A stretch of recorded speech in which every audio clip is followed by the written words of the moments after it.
लेकिन इस बीच यूपी के मुख्यमंत्री ने जो कहा है, एक बार फिर से वो स्टेटमेंट बताना चाहूंगा। उत्तर प्रदेश के मुख्यमंत्री ने कहा है कि हम सख्ती से काम लेंगे प्रदर्शन को लेकर। यूपी के सीएम ने कहा है हम सख्ती से काम लेंगे, शांति भंग करने वालों पर कार्रवाई हो, यह भी कहा है। सभी जगह कड़ी निगरानी हो, यह भी कहा गया है। सुरक्षा से कोई खिलवाड़ ना हो, यह भी कहा है मुख्यमंत्री योगी आदित्यनाथ। मैं चाहूंगा इसके बगल में विजुअल दिखाएं और लखनऊ से हमारी सहयोगी इस वक्त जुड़ चुकी हैं, मैं उनके पास चलूंगा। प्रीति, अभी मुझे बताइए लखनऊ में क्या हालात हैं, क्या जानकारी है आपके पास?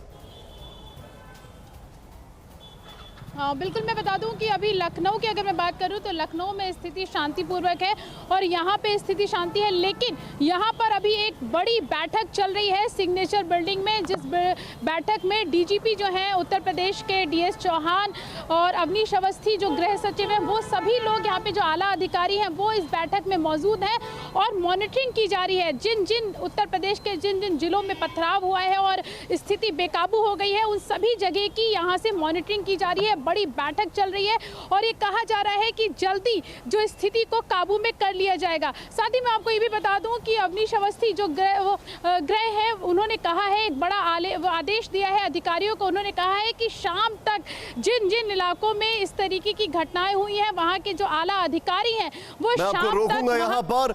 मेरे पास एक और इंफॉर्मेशन इस वक्त आ रही है और वो इंफॉर्मेशन है झारखंड की राजधानी रांची में भी जबरदस्त प्रदर्शन। विजुअल दिखाएं, जुमे की नमाज के बाद हो रही है नारेबाजी, विजुअल्स प्ले ऑन करें। झारखंड की राजधानी रांची में भी जबरदस्त प्रदर्शन। हद हो गया, यदि यूं कहें तो सही में हद हो गया। एक तरह से प्रशासन व्यवस्था पूरी तरह से फेल, यदि कहें तो हम पूरी तरह से फेल।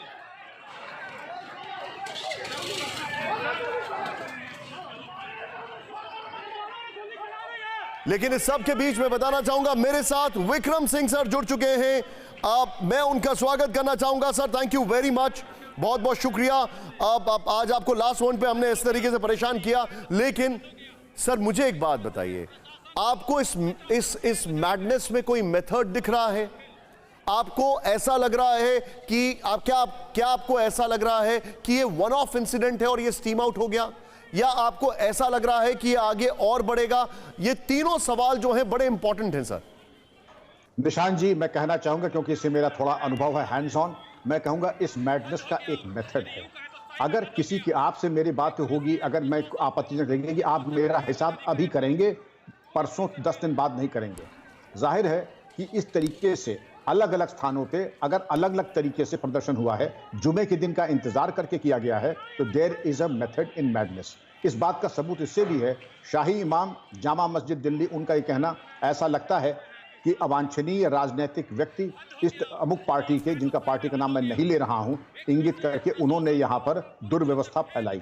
नंबर 3, ये घटना पिछले महीने की है और अगर इतना आक्रोश था, ये अगर स्वाभाविक नेचुरल कोर्स में होता तो ये तत्काल इसका प्रत्युत्तर आता या नहीं आता। लेकिन जिस तरह से बिल्डअप हुआ, जिस तरीके से 3 तारीख को जब प्रधानमंत्री और राष्ट्रपति वहां नजदीक थे, वहां पर इस प्रकार का प्रदर्शन हुआ, उसके आलोक में जब पश्चिमी देशों ने और कतर ने इसकी आलोचना की, उसके बाद मैं समझता हूं कि कुछ लोगों ने इसको एक नया आयाम दे करके इसको इस प्रदर्शन में, अब आप कहते हैं क्या ये कंट्रोल होगा?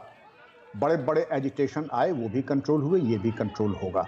प्रशासन और पुलिस की जिम्मेदारी थोड़ी बढ़ गई है, सबको विश्वास में, सबको साथ लेके चलना होगा और ये समय देखने का है हवा का रुख, मिजाज और कानून का निर्भीक और निष्पक्ष होकर के अनुपालन करना। पक्षपात अगर इसमें कोई होगी तो वो अदूरदर्शिता होगी और उसके भयावह परिणाम होंगे, जो कि अभी दिखाई पड़ रहा है। ये अपेक्षा की जाती, शासन प्रशासन पूरी निष्पक्षता, तत्परता और निर्भीकता का परिचय देते हुए कल से नहीं, शाम से नहीं, अभी तत्काल इसके ऊपर कार्रवाई करें, मंथन करें और सुनिश्चित करें कि जो शरारती तत्व है उनके ऊपर कार्रवाई करें। जब मैं कह रहा हूँ शरारती तत्व, मैं ये कह रहा हूँ कि बिल्कुल उसमें कोई भी गलत गिरफ्तारी नहीं होनी चाहिए, शरारती तत्वों के ऊपर कार्रवाई हो, जनता को विश्वास में लें। जनता को विश्वास में लेने का मतलब यह है शांति समितियों का गठन, उनको विश्वास में लेकर के जन जन तक पहुँचाएं कि शासन प्रशासन आपकी हिफाजत के लिए। निशान जी सर, अभी हमारी मुरादाबाद के एसएसपी साहब से बात हुई, उन्होंने कहा हमने समझा बुझाकर उनको वापस भेज दिया है और उन्होंने एक बड़े अच्छे शब्द का इस्तेमाल किया जो कि बहुत ही मैच्योरिटी दिखा रही थी। उन्होंने कहा ये बच्चे थे, हमने उनको भेज दिया है। लेकिन अब आप जो बता रहे हैं, डीवीएस डिजाइन्स में बच्चे नहीं होते, बहुत सारे लोग होते हैं, कैसे हैंडल किया जाएगा? बिल्कुल उस डीवीएस डिजाइन का इंस्ट्रूमेंट बच्चे होते हैं। मैं एसएसपी मुरादाबाद को मुबारकबाद दूंगा, उनका जो प्रशासनिक निर्णय था मैं उसका समर्थन करता हूं। बिला वजह इशू न बना के जो शातिर दिमाग के लोग हैं जिन्होंने बच्चों को आगे किया उन तक पहुंचे। निशान जी उन तक पहुंचे जो ब्रेन है, न कि जो हाथ पैर हैं। फुट सोल्जर्स नहीं, कमांडर इन चीफ को दस्तयाब कीजिए और उनके ऊपर कार्रवाई कीजिए। और इस तरीके से जो आपके मेन ऑर्केस्ट्रेटर्स हैं, अभी नाम कानपुर में आ रहा था पीएफआई वगैरह का, अरे जो किंग पिन्स हैं, जो इसके फील्ड मार्शल हैं, उनके ऊपर फोकस कीजिए। फुट सोल्जर्स पे कार्रवाई करने पे शायद हमारी बात वैसे न बन पाए जो कि बननी चाहिए।